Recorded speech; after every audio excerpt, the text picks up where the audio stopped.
যা হয়, আমার পার্বতী অকালে চলে গিয়ে আমাদের একমাত্র শিশু সন্তানের ভাগ করে তার মুখাগ্নি করার সুযোগ দিল না।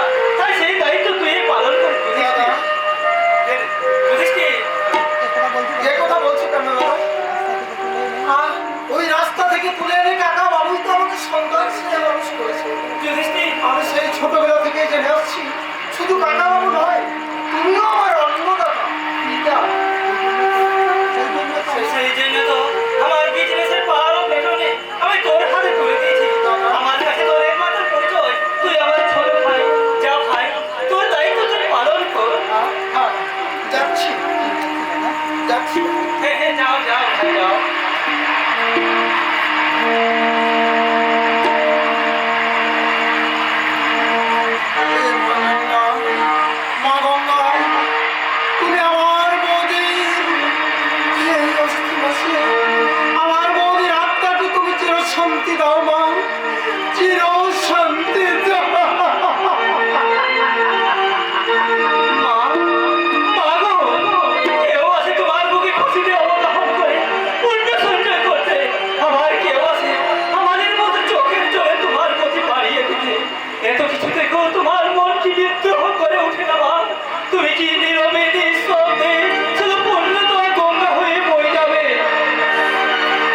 বিস্তীর্ণ দুপারে অসংখ্য মানুষের হাহাকার নিয়েও, বিস্তীর্ণ দুপারে অসংখ্য মানুষের হাহাকার নিয়েও নিস্তব্ধ নীরবে গঙ্গা তুমি, ও গঙ্গা বইছো কেন? বিস্তীর্ণ দুপারে অসংখ্য মানুষের হাহাকার নিয়েও নিস্তব্ধ নীরবে গঙ্গা তুমি, ও গঙ্গা বইছো কেন?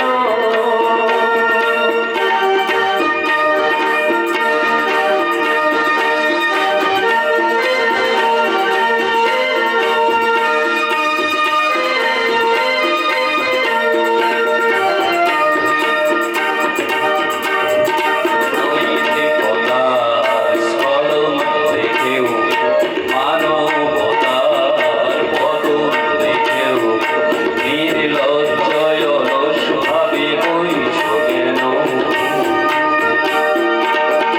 সহস্র ভরসার উন্মাদনা মন্ত্র নিয়ে লক্ষ জনায় সবল সংগ্রামী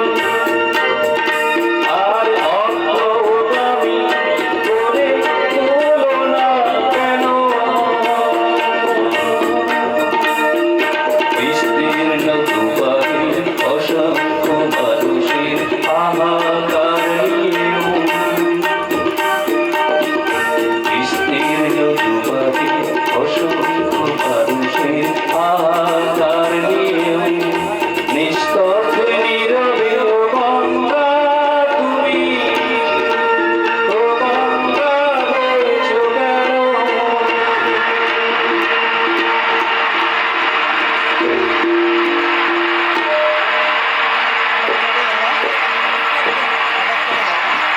এবার চলো দাদা। যেতে তো হবে, কিন্তু আমার এই ভাস্কর তোমার ভবিষ্যতের কথা ভেবে তোমাকে আবার বিয়ে করতে হবে দাদা। যুধিষ্ঠির, তুই কি বলছিস? ঠিকই বলছি। আমরা ভেবে দেখো, আমরা দুজনেই তো ব্যবসার কাজে ব্যস্ত থাকবো। তাহলে তাহলে কে দেখবে ভাস্করের ভবিষ্যৎ কি হবে? না যুধিষ্ঠির, তা হয় না। কারণ আমি জানি এদেশে 99 জন সৎমা তার সৎ ছেলের প্রতি সৎ ব্যবহার করে না। দাদা না না, কোনো কিন্তু নয়। আমি জানি, কারণ এদেশে 99 জন সৎমা তার সৎ ছেলের প্রতি সৎ ব্যবহার করে না। তাহলে তাহলে ভাস্করের ভবিষ্যৎ আমি তোর হাতে তুলে দেবো। দাদা, এ তুমি কি বলছো দাদা? ঠিকই বলছি, আগামী মাসে তোর বিয়ে দিয়ে সেই নতুন বৌমায়ের হাতে আমি তুলে দেবো আমার ভাস্করের দায়িত্ব। দাদা কি রে, তোর কি আমার এই দায়িত্বটুকু নিতে পারবি না? কিন্তু কিন্তু দাদা এই পথ থেকে পুড়িয়ে আনা সহায় সম্বোধীর মানুষ মাত্র।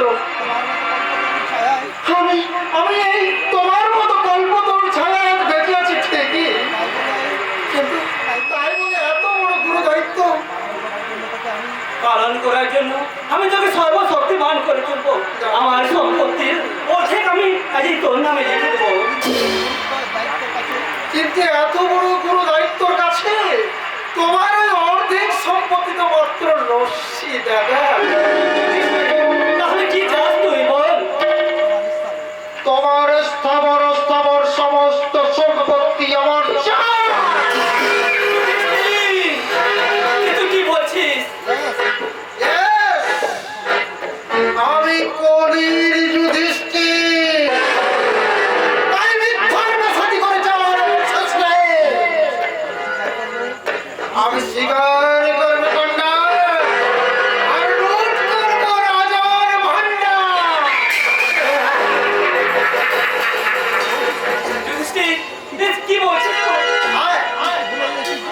তুই কি ভুলে গেছিস আমি তোর অন্নদাতা, আমার কর্মজীবনের সর্বহারা জীবনের অন্নদাতা পিতা।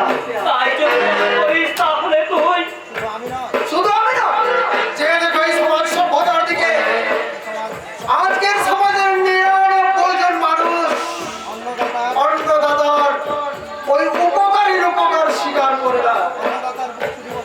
অন্নদাতার বুকে ছুরি বসাতে তারা কোনো দ্বিধা বোধ করে না। যুধিষ্ঠির, সুশিক্ষিত অফিসার ছেলে তাদের বাবা মায়ের দায়িত্ব বহন করে না। তাই তো আজকের বাবা মা, আজকের এই সুশিক্ষিত সমাজের বাবা মা তাদের শেষ জীবনে খুঁজে বেড়ায় তাদের জীবনের শেষ ঠিকানা। তুই কি আমাদের এই পৃথিবীর লীলা খেলা আমি চিরদিনের মতো শেষ করে দিতে চাই। পথে পথে কুকুরের মুখ থেকে রুটি কেড়ে খাচ্ছিলে, সেখান থেকে আমার বাবা তোকে প্রায় উলঙ্গ অবস্থায় তুলে নিয়ে এসে আমার ভাই হিসেবে মানুষ করি। হঠাৎ একদিন বাবা হার্টে অ্যাটাকে মারা যায়। তারপর থেকে আমি তোকে কোনোদিন বুঝতে দিইনি যে তুই আমার আপন ভাই নয়।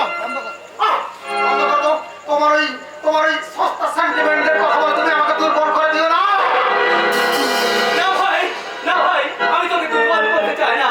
আমি শুধু বলতে চাই আমাদের রাষ্ট্র থেকে প্রতিদান যদি হয় তাহলে আমি তোকে স্থাবর স্থাবর সমস্ত সম্পত্তি আমি তোর নামে লিখে দেবো।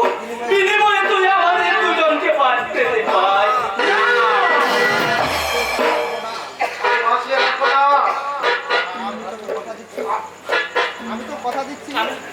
আমি তোকে কথা দিচ্ছি, আমরা এখান থেকে দূরে, বহু দূরে চলে যাবো।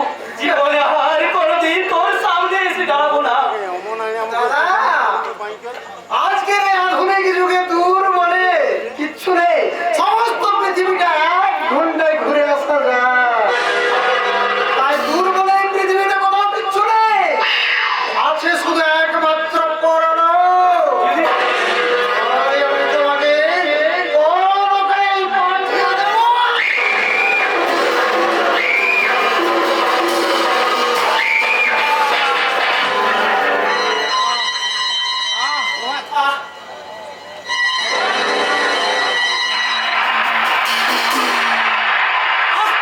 তাড়াতাড়ি এসে পূর্ণ।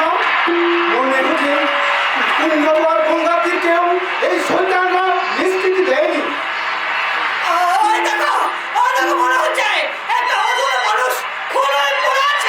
চুপ চুপ করো, ওদিকে তাকিও না। এমন ভাবে স্নান করো যেন তুমি কিচ্ছু দেখোনি, কোনো কিছু শোনোনি।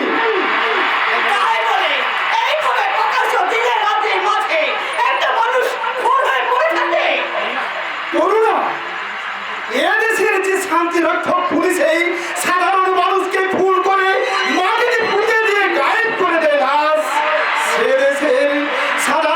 দেশের দুষ্কৃতীরা যে প্রকাশ্যে খুন করবে, এতে তার অভাব আর কি আছে?